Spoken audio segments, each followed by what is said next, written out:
পাইছি। আরে এটাই তো সেই গুপ্তধন, খুলে দেখতে ওর ভিতরে কি আছে। খুললে দেখবো, একটা শর্ত আছে।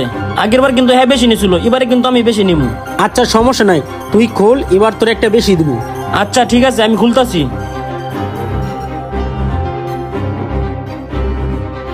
কিরে, এগুলি দিয়ে রূপার কয়েন?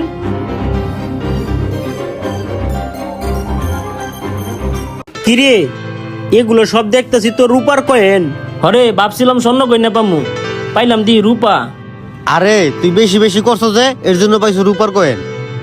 আরে তোরা তো বেশি করে পাইছস, আমি তো একটা পাইছি।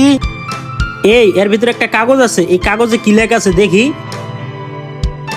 কাগজের মধ্যে লেখা আছে ধৈর্যের ফল মিষ্টি হয়। তোরা কি এত তাড়াতাড়ি আসল গুপ্তধন পাইয়া যাবি? তো গো হাতের দক্ষিণ সাইডে তুরাগ নদী আছে, তুরাগ নদীর পারে যায় কতক্ষণ বয়ে থাকবি। ওই নদী দিয়া ভাইসা ভাইসা একটা কলসি যায়।